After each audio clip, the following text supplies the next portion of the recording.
और कांधे पे लाद लिया गया। लग पहुंचे महाराज कहाँ, जहां फूंकना था।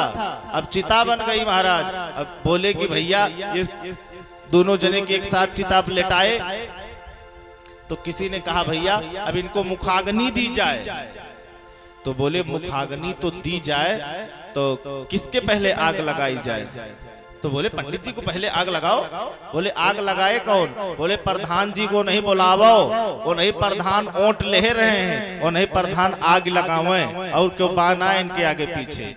अब महाराज प्रधान जी को बुलाया गया। प्रधान जी बेचारे मुखाग्नि देने के लिए आए। तो बोले पंडित जी को आग लगाओ। अब किसी ने वहां कह दिया, अब पंडिताइन पंडित को देख रही है कि अब तो बोल दो, फूंके जाने वाले हो तुम तुरंत है। बोले बोलूंगा नहीं, चाहे फूंक दे मंजूर है। तो भैया किसी ने कह दिया कि हे भैया पहले पंडित के ना, पहले पंडिताइन को फूंका है, बेचारो सुहागिन मरी यहाँ। अब पंडित जी सारा करते हमारा नंबर कट गया, नंबर तुम्हारा आ गया, बोलो। महाराज पंडिताइन बेचारो जैसे आग लगाने चले। बोले हे पंडित जी हम हार गए, तुम ही 2 रोटी खाए ले हो, और भैया ये चिता पर से उठ आओ। अब महाराज जैसे पंडित पंडिताइन उठे, अब भागने दो भैया सबको, जितने लोग फूकने गए थे। अच्छा भैया ये बताओ, आप कोई लाश फूकने जाओ और चिता पर लिटाई हुई लाश अगर उठ करके बैठ जाए तो मुझे तो नहीं लगता कि कोई माई का लाल वहां पर रुक पाएगा थोड़ी बहुत देर। सब बोले पंडित भूत बन गए, पंडित भूत बन गए। अब महाराज कोई भागा खेत खेत में, कोई गिरा घुटना फूट गया, किसी का मुंह फूट गया। बोले भूत ही उठ के बैठ गया है। तो भैया बात कोई और नहीं है, अगर इतनी बड़ी कंजूसी करके आए हो कि चाहे वहां तक पहुंच जाना पड़े बोलेंगे नहीं तो मत बोलना। अगर नहीं कंजूसी करके आए हो तो एक बार दोनों हाथ उठाओ और कहो श्री राधे। इतनी बड़ी कसम खाए हो तो भैया उस रोटी को कुत्ता और बिल्ली खा लिए। पंडित जी के हक में कुछ भी नहीं आया, ना पंडिताइन के हक में कुछ भी आया। तो भैया यहाँ पर प्रहलाद जी महाराज जब उस कुम्हारनी के यहाँ ये दृश्य देखते हैं, क्या देखते हैं कि वो कुम्हारनी भगवान का भजन करती है, मौन नहीं रहती है, भगवान का भजन करती है और अपना काम भी करती है।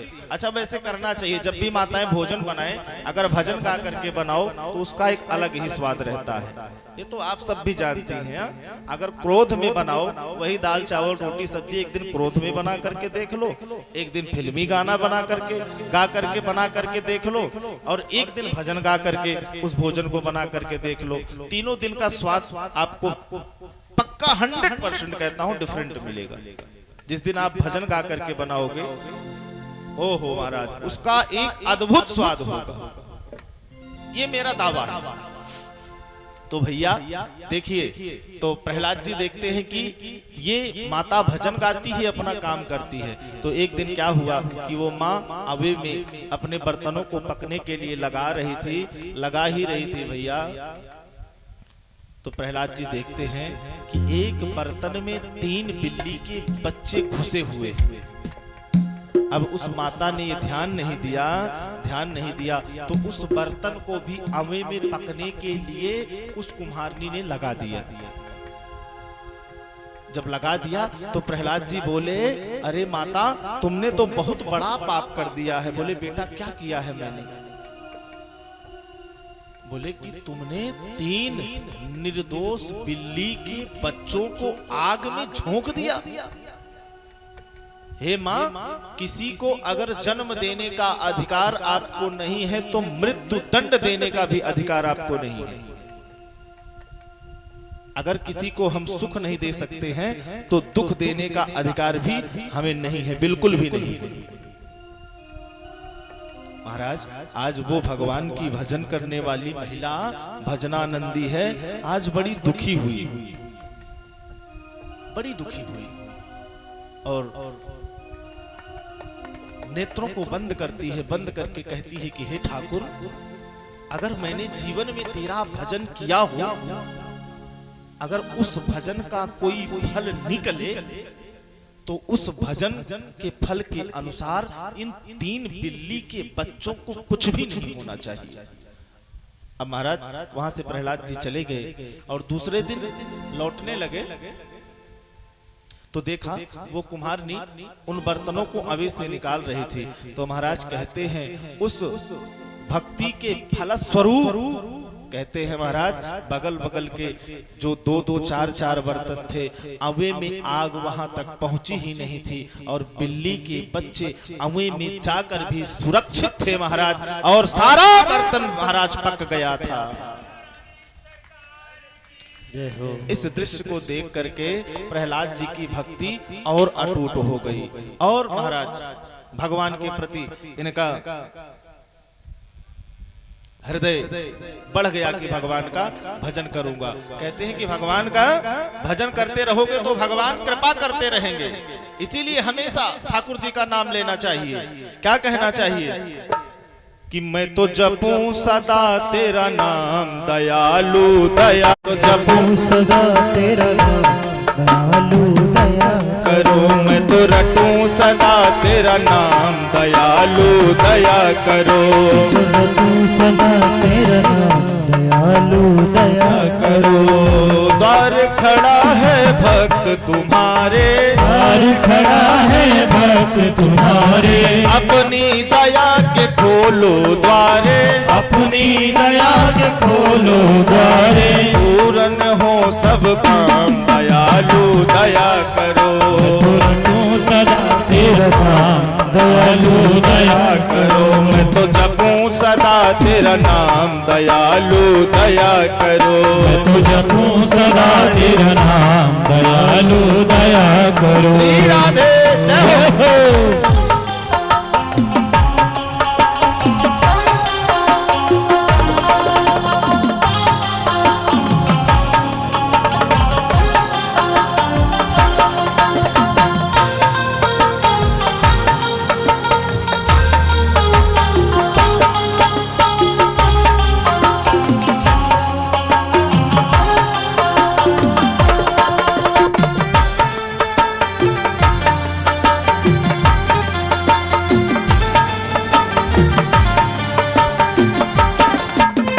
भजन कीर्तन गाँव में तेरा, भजन कीर्तन गाँव में तेरा, नित उठ नाम ध्याऊ में तेरा, नित उठ नाम ध्याऊ में तेरा, कृष्ण कृष्ण श्री राम दयालु दया करो, सदा तेरा नाम दयालु दया करो, कृष्ण कृष्ण तेरा नाम दयालु दया करो, कृष्ण कृष्ण तेरा नाम दयालु दया करो, मैं तो जपूं सदा तेरा नाम दयालु दया करो, मैं तो जपूं सदा तेरा नाम दयालु दया करो। श्री राधे बड़े भाव से ताली सेवा।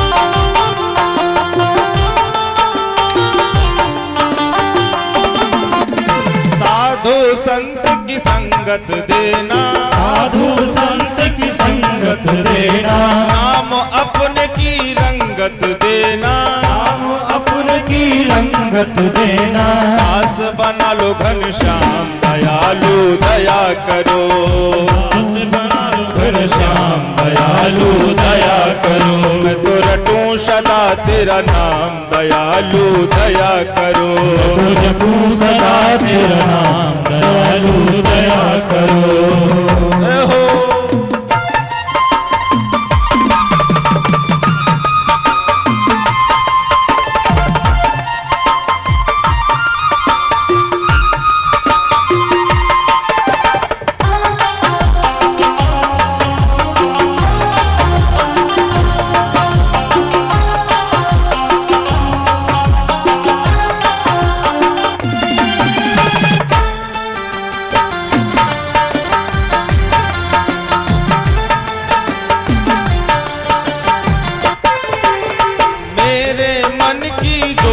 लगा दो, मेरे मन की ज्योति जगा दो, मुझको अपना रूप दिखा दो, मुझको अपना रूप दिखा दो, पहुँचा दो निज धाम दयालु दया करो, पहुँचा दो निज धाम दयालु दया करो, तो जपूं सदा तेरा नाम दयालु दया करो, तो जपूं सदा तेरा नाम दयालु दया करो, तो जपूं सदा तेरा नाम दयालु दया करो, तो जपूं सदा तेरा नाम दयालु दया करो, तो जपूं सदा तेरा नाम दयालु दया करो, तो जपूं सदा तेरा नाम दयालु दया करो, तो रटो सदा तेरा नाम दयालु दया करो, तो रटो सदा तेरा नाम दयालु दया करो, जपूं सदा तेरा नाम दयालु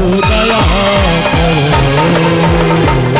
बोलो आनंद कंद भगवान की जय हो। कहते हैं महाराज भक्ति और प्रगाढ़ हो गई भगवान के प्रति। चंडामर के यहाँ जाते हैं राक्षसी विद्या का अध्ययन करने के लिए, लेकिन वहां पर राक्षसी विद्या उनके दिमाग में घुसती नहीं, क्योंकि भगवान की भक्ति उनको चढ़ी हुई है। और कहते हैं सभी बच्चों को बुला करके, अभी बात आई ना कि एक व्यक्ति जिस संगत का होता है पूरे समाज को, क्षेत्र को उसकी गिरफ्त में लेने लगता है। प्रहलाद जी भक्ति करते हैं, अपनी गिरफ्त में राक्षस के बालकों को भी लेना प्रारंभ कर दिए। महाराज चंडामर को बड़े दुखी हुए कि ये खुद तो राक्षसी विद्या पढ़ता नहीं है और भी राक्षस बालकों को पढ़ने नहीं देता है।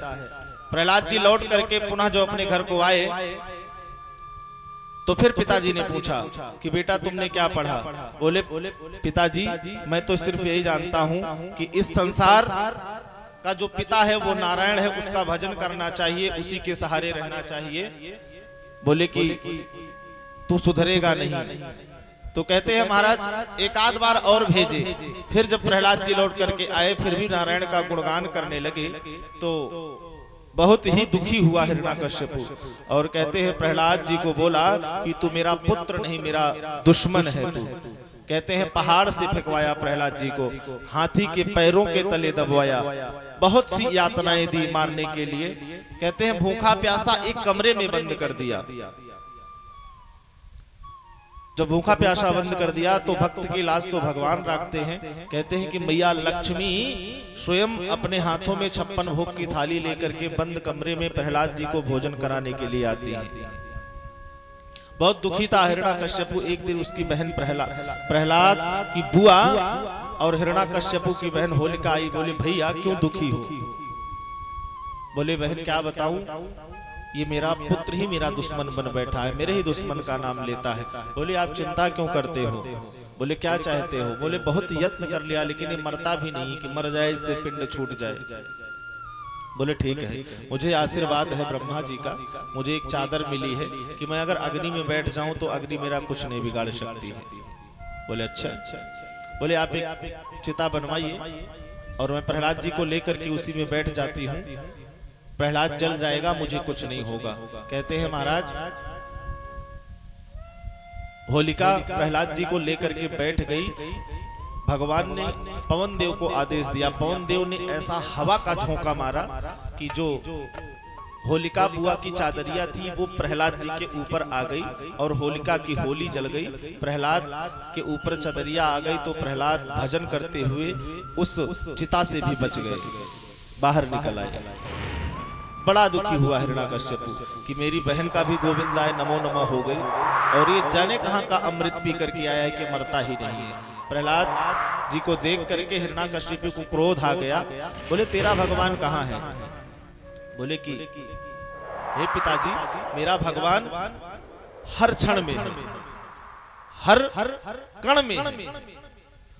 बोले कहाँ है?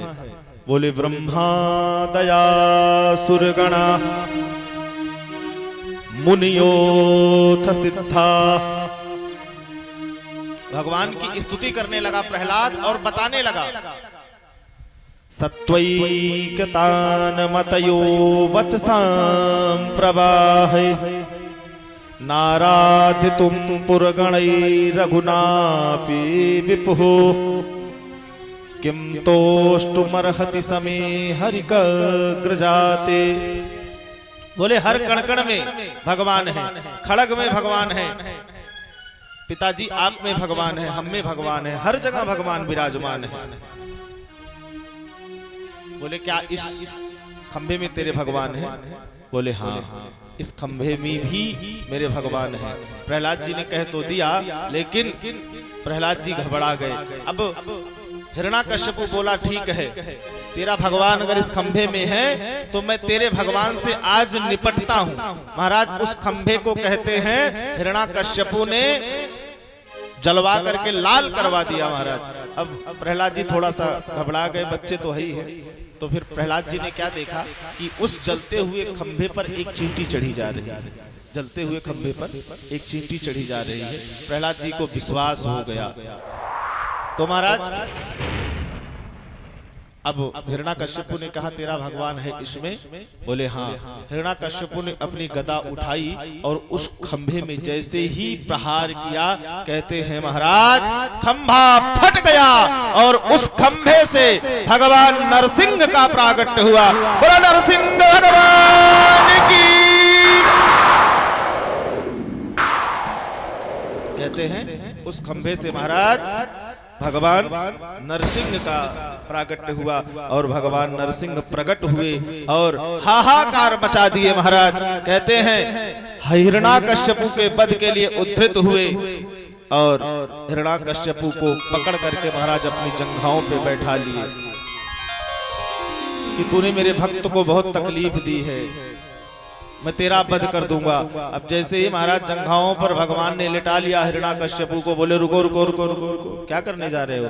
बोले तेरा वध करने जा रहा हूं। बोले कि मुझे ब्रह्मा का वरदान है, मैं मरूंगा नहीं। बोले क्या वरदान है? बोले पहला वरदान तो ये है कि न मैं दिन में मरूं न रात में। बोले इस समय देख। बोले हाँ ये तो गोधूली बेला है। बोले और दूसरा वरदान है न मैं भीतर मरूं न बाहर।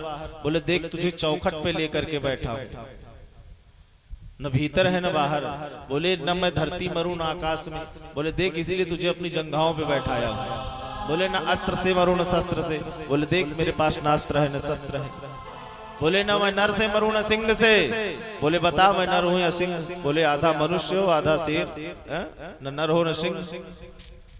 तो बोले और क्या वरदान मांगा है? बोले और तो और मैंने ये भी मांगा है, नरसिंह जी मारने के लिए नाखून से जा रहे थे, अस्त्र शस्त्र से नहीं। बोले मैंने ये भी मांगा है कि ब्रह्मा के द्वारा बनाए गए 12 महीनों में से किसी में न मरूं। बोले बेटा तेरे लिए मैंने स्पेशल 13वां महीना बनाया है, जिसको अधिक मास मलमास कहते हैं ना। महाराज सारे वरदान हिरण्याकश्यपु के फेल हो गए और कहते हैं कि जब फेल हो गए तो भगवान एक ही क्षण में हिरण्याकश्यपु की छाती को विदीर्ण कर दिया और अतड़ियों को निकाल करके भगवान गले में धारण कर लिए। आज भगवान ने हिरण्याकश्यपु का उद्धार किया और भगवान बिल्कुल क्रोध में है महाराज, बिल्कुल क्रोध में। जब क्रोध में है, बड़े बड़े देवता स्तुति करने आए भगवान नरसिंह की, लेकिन नरसिंह का क्रोध शांत नहीं हो रहा है। ऐसा रूप ही कोई नहीं देखा था भगवान का, ऐसा रूप ही कोई नहीं देखा था भगवान का। अब भगवान शांत नहीं हो। नारद जी पहुंचे लक्ष्मी जी के पास, बोले देवी आपके पति बड़े क्रोध में हैं, उनको चल करके शांत करो। बोली लो चुटकी में, चिंता क्यों कर रहे हो? पति गुस्सा हो जाए तो पत्नियों के हाथ में पतियों को शांत करने की चाबी होती है कि नहीं? लक्ष्मी जी बोली लो अभी चलती हूँ। महाराज बड़े श्रृंगार उंगार करके लक्ष्मी जी आई, देखी भगवान को ऐसा भयानक स्वरूप, आरती की थाली उली लेकर आई थी, बहा के भागी लक्ष्मी जी। बोले ये तो हमारे पति हो ही नहीं सकते हैं इतने भयानक में रूप में। हमारे पति तो शांताकारम भुजगशयनम पद्मनाभम सुरेशम। बोले महाराज हमारे पति तो शांताकारम, वो तो बड़े शांत है, ये शेर भालू हमारे पति नहीं हो सकते हैं। महाराज लक्ष्मी जी भगी वैकुंठ की तरफ। अब भगवान का क्रोध शांत कैसे हो? तो कहते हैं कि देवताओं ने कहा कि हे प्रहलाद अब तुम ही भगवान का क्रोध शांत कर सकते हो। प्रहलाद हाथ जोड़ करके खड़े हुए और जब प्रहलाद जी को भगवान ने देखा तो अपनी गोदी में बिठा लिए। कहते हैं भगवान अपनी जीभ से प्रहलाद जी को चाटना प्रारंभ कर दिए। जैसे एक गाय प्रसव करती है, एक गाय प्रसव करती है और ये नहीं देखती है कि मेरे बछड़े पर गंदगी लगी है, अपनी जीभ से ही उस गंदगी को हटाना प्रारंभ कर देती है। उसी प्रकार से आज भगवान भक्त के प्रेम में इतना विह्वल हो गए कि अपने भक्त को महाराज जीभ से चाटना प्रारंभ कर दिए। और बोले कि बेटा वरदान मांगो। बोले प्रभु आप प्रसन्न होइए। भगवान का क्रोध क्षण मात्र में शांत हो गया। बोले वरदान मांगो। देखिए एक भक्त का हृदय, मैं कहता हूं भक्त बनने के लिए बार बार क्यों कहता हूं, देखिए संसार का प्राणी आपके अनहित की बातें सोच सकता है। भैया अगर आपको कोई थप्पड़ मार दे तो आप उसको लठ मारने के लिए तत्पर हैं। इतनी पीड़ा प्रहलाद जी को हिरण्याकश्यपु ने दी, लेकिन एक भक्त का हृदय कितना उदार चित्त होता है। देखिए जब भगवान ने वरदान मांगने के लिए कहा तो प्रहलाद जी ने क्या वरदान मांगा मालूम है? प्रहलाद जी ने कहा कि हे प्रभु अगर मुझे आप वरदान देना ही चाहते हो तो एक ही वरदान दे दो। बोले बेटा बोल क्या तुझे चाहिए? अगर तू कहे तो तुझे इंद्र बना दूं। बोले नहीं प्रभु मुझे अगर वरदान देना चाहते हो तो मेरा पिता राक्षस था, लेकिन था तो मेरा पिता ही। प्रभु इतनी कृपा करना कि मेरे पिता के राक्षस होने के कारण उसकी दुर्गति ना हो, सदगति हो, इतनी कृपा कर देना मुझ पर बस। अच्छा आपको कोई प्रताड़ित करे तो आप उसके हित की भावना सोचोगे? ये तो सिर्फ एक भक्त ही सोच सकता है। भगवान मुस्कुरा गए। बोले बेटा तेरे जैसा भक्त जिसके यहाँ जन्म ले ले उसकी तो महाराज 21 पीढ़ी तर जाती है। बोलो प्रहलाद जी महाराज की जय। कहते हैं प्रहलाद जी जैसा भक्त हो महाराज आज भी भगवान नरसिंह हर खंभे से निकलने के लिए तत्पर है, लेकिन भक्ति प्रहलाद जी जैसी होनी चाहिए। सूर्य अनेक फिरे कण मांगत, क्या सूर्य अनेक फिरे कण मांगत, पै पद सूर सुस्वाद कहाँ, पुन ताल मजीरा बजाती फिरे, मीरा मतवारिसी चाह कहाँ। अरे नरसिंह बसे प्रति खंभन में, पर काढ़न को प्रहलाद कहाँ, पर काढ़न को प्रहलाद कहाँ।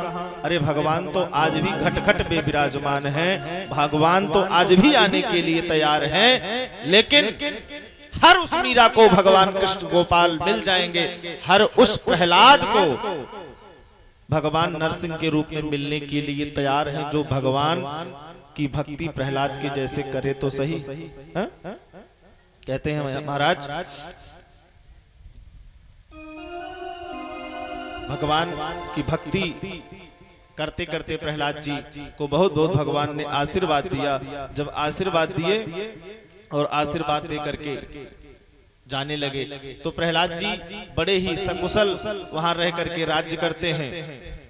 कहते हैं कि प्रहलाद के विरोचन के राजा बलि हुए महाराज, और बहुत ही सुंदर कथाओं का श्रवण सुखदेव जी महाराज राजा परीक्षित को करा रहे हैं। बोले कि प्रभु आप बड़ी ही सुंदर कथा का श्रवण करा रहे हैं, मेरा हृदय बड़ा ही गदगद हुआ। बोले कि प्रभु ये बताओ ये संसार वाले मानने को तैयार नहीं है, अपने पुत्र के लिए अपने पुत्री के लिए बहुत कुछ करते हैं, लेकिन इनकी आंखें खुलती नहीं है। सुखदेव जी कहते हैं कुछ भी साथ नहीं जाना है, चाहे जितना कर लो। अच्छा जितना करके जाओगे इस संसार में उतना ही आपको दुख होगा। जितना खेत खरीद के जाओगे, जितनी गाड़ी बना के जाओगे, जितनी बंगला बना के जाओगे, वहां जाओगे और पुत्र यहाँ से पिंडदान नहीं करेगा, तेरही में तुम्हारी तिथि पर ब्राह्मण भी नहीं खिलाएगा, तो वहां बैठे बैठे उतने रो तिवारी जी, उतना ही रोना पड़ेगा कि मैं तो पूरी जिंदगी मेहनत करता रहा और इतना कुछ बना करके आया और ये सब हथियार लिए कुछ देने के लिए तत्पर नहीं है। कहते हैं महाराज सुंदर गजेंद्र मोक्ष की कथा का श्रवण कराया। किसने?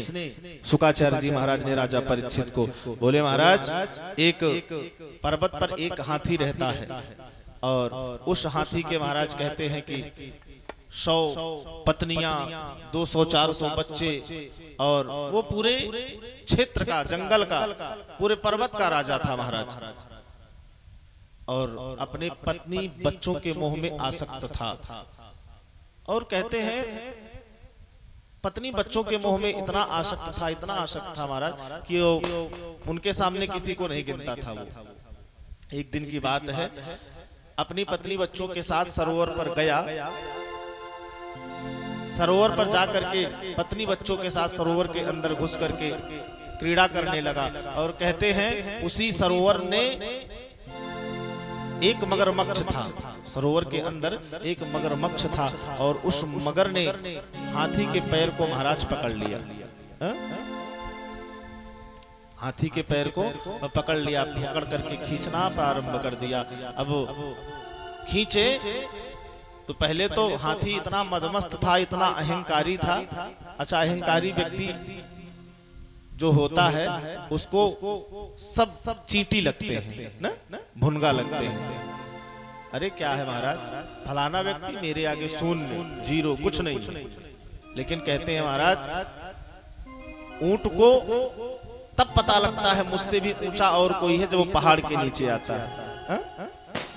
तो कहते हैं प्रभु कि जब वो मगरमच्छ वो ग्राह हाथी के पैर को पकड़ करके खींचने लगा, कुछ देर तो उसको कोई फर्क नहीं पड़ा, लेकिन जब धीरे धीरे धीरे धीरे उसका बल पौरुष घटने लगा, तब उसको पता चला कि मुझे किसी चीज ने पकड़ रखा है। अब हाथी खींचे, लेकिन पानी में किसी की ताकत लगती नहीं है महाराज। तो क्या हुआ, अपनी पत्नी से, बच्चों से कहा कि पानी में कोई मुझे खींच रहा है, मेरी सहायता करो। पत्नी और बच्चे मिलकर के 2 दिन 4 दिन तक बच्चे खींचते रहे, लेकिन फिर भी उस हाथी के पैर को, गज के पैर को छुड़ा नहीं पाए। तो क्या किए, बच्चे छोड़ करके चले गए, बच्चे छोड़ करके चले गए, जिसके लिए जीवन भर वो हाथी देख रेख करता रहा, ला करके उनको सारी व्यवस्थाएं करता रहा। वो बच्चे छोड़ करके महाराज चले गए। 4-6 दिन बाद पत्नियों ने जोर लगाया, 4-6 दिन और, लेकिन लास्ट में कहते हैं पत्नियां भी छोड़ करके चली गई, कोई नहीं था। जब पत्नियां छोड़ करके चली गई, अब तो धीरे धीरे धीरे धीरे धीरे धीरे कहते हैं महाराज उसी जल के भीतर उस गज का जो पूरी सामर्थ्य थी महाराज सब खत्म हो गई, और वो वहीं खड़ा खड़ा रोता है महाराज। कहता है जिन पत्नी बच्चों के लिए मैंने जीवन भर कमाया, जीवन भर इनकी देख रेख करता रहा, मैं विपत्ति में आया तो ये मुझे छोड़ करके चले गए। हाँ भैया चले जाते हैं। कहते हैं जब दिन गर्दिश के आते हैं, क्या जब दिन गर्दिश के आते हैं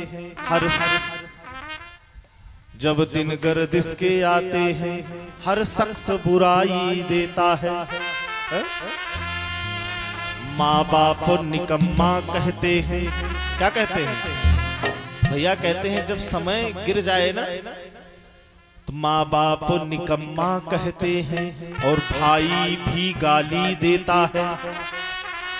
घर वाले ना मुख से बोले, मैं कह रहा हूं विश्वास नहीं है, आप कमाते हो, परदेश में रहते हो, 4-6 महीना रुक जाओ घर पे, फिर देख लेना।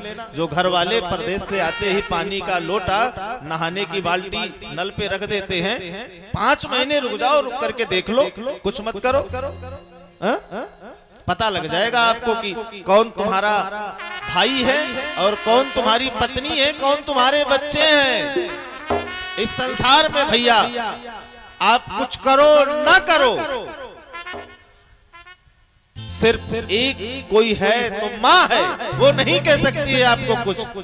4 महीने बैठ जाओ महाराज, फिर देख लेना पत्नी जो उससे बड़ा प्यार करते हो, आपको औकात पता लग जाएगी। वही मैं कह रहा था, जब दिन गर्दिश के आते हैं हर शख्स बुराई देता है। माँ बाप निकम्मा कहते हैं, भाई भी गाली देता है। घर वाले ना मुख से बोले यार गवाही देता है। कहते हैं महाराज जो आपका दोस्त बड़ा प्रिय था वो देख करके रास्ता काट लेगा महाराज कि कहीं चाय ना पिलाना पड़ जाए। गिरे समय में कोई नहीं साथ देता है। तो उसी तरह से आज गज को छोड़ करके उसके पत्नी बच्चे चले गए। इकट्ठा करते रहो। बोले महाराज अभी क्या है, अभी पोतों के लिए गाड़ी लाना है, एक घर और बनवाना है, सुल्तानपुर में थोड़ी सी जमीन लेनी है। अरे लाद के ले जाओगे क्या? ले जाओगे लाद के?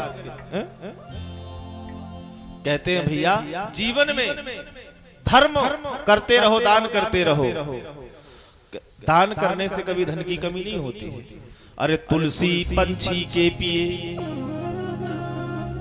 तुलसी पंछी के पिए घटे न सरिता नीर, और दान दिए धन ना घटे जो सहाय रघुबीर। आगे सुनोगे कथा में आप कि दान देने से कोई गरीब हो गया है क्या आज तक? मुझे तो नहीं लगता। जिसने दान दिया है उसका धन बढ़ा है। गरीब तो होता है जो जुआ खेले, सट्टा खेले, भिखारी तो वो बनता है, रोडपति वो बनता है। दान देने वाला तो भैया मैंने आज तक किसी को नहीं सुना है कि कोई भिखारी बन गया हो, रोड पे आ गया हो। तो भैया मेरा कहने का आशय, आज पत्नी बच्चे उस गज को छोड़ करके चली गई महाराज। तो जोर लगाता है और जब सारे बल पौरुष खत्म हो गए तो अंत में याद आती है कि हे इस सृष्टि के रचने वाले, मेरे प्राणों की आ करके रक्षा कर।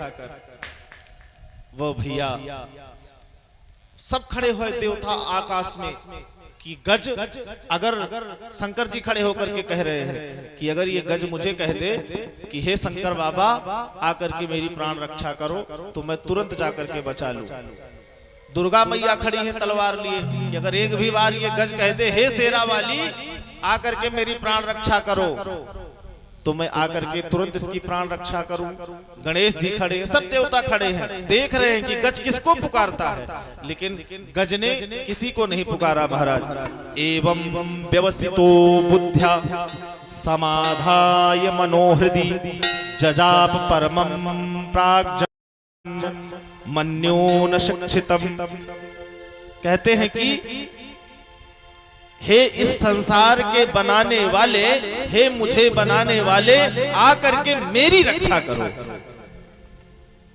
तो महाराज कहते हैं कि इस संसार के रचयिता तो सिर्फ भगवान है। इतनी देर में भगवान आए और अपने चक्र सुदर्शन को आदेश दिया, यहाँ पर ग्राह का उद्धार पहले किया गया। किसका उद्धार किया गया? ग्राह का, मगरमच्छ का उद्धार किया गया। तो राजा परीक्षित ने प्रश्न कर दिया कि हे गुरुदेव आवाज तो किसने दी?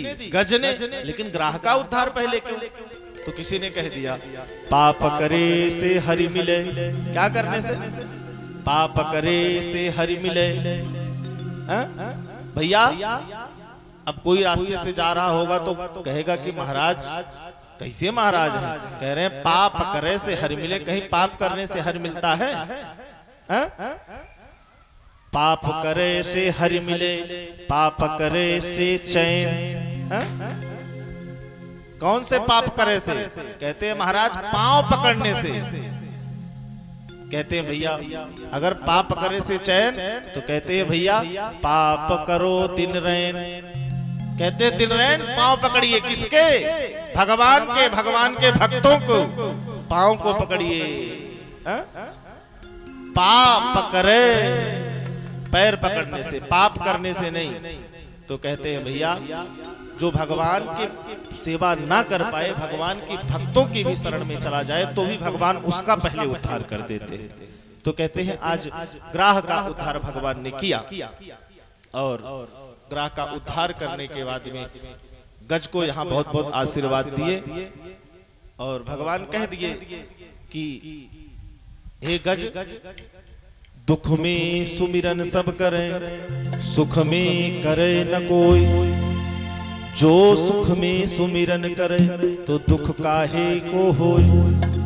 अरे भैया तू जब अपने पत्नी बच्चों के साथ था तब भी मेरा अगर भजन किया होता तो मैं तुझे और भी कृतार्थ कर देता। अंत समय में तूने मेरा नाम लिया, देख मैं तुझे बचाने के लिए आ गया। तूने अपने पत्नी बच्चों के लिए किया, क्या किया उन्होंने? कुछ नहीं किया। अपनी गलती का एहसास हुआ, वो हाथी की योनि में भी भगवान का भजन करने लगा। महाराज कहते हैं अब राजा परीक्षित शुकाचार्य जी से कहते हैं कि आगे की कथा का श्रवण कराए। अच्छा, समय भी अपनी तरफ इशारा कर रहा है, भगवान का जन्म भी होना है। और कहते इन्हीं राजा महाराज प्रहलाद के विरोचन, विरोचन के राजा बलि, बलि के बाणासुर। कहते हैं ये बलि इतने दानी थे महाराज, गुरु भक्ति करके, भगवान की भक्ति करके, राक्षस होकर के भगवान की भक्ति करके, गुरु की भक्ति करके त्रिलोकी के राजा बन गए थे। गुरु में अगर किसी की श्रद्धा है, कहते हैं महाराज गुरु मेहरबान तो चेला पहलवान। तो गुरु भक्ति करके बलि पूरे त्रिलोकी का साम्राज्य बन गया। भगवान वामन का रूप लेकर के आए, तब छल के माध्यम से देवताओं का राज्य वापस दिला पाए। समुद्र मंथन हुआ, कहते हैं महाराज उसमें से 14 रत्न निकले। तो अनेक अनेक प्रकार की कथाओं को कहते हुए शुकाचार्य जी महाराज कहते हैं कि अब आज हमें कृष्ण जन्म में भी पहुंचना है। तो कहते हैं कि कृष्ण की कथा सुनने से पहले राम की कथा सुनना चाहिए। क्योंकि अगर राम की कथा नहीं सुनोगे तो कृष्ण की कथा आपके समझ में नहीं आएगी।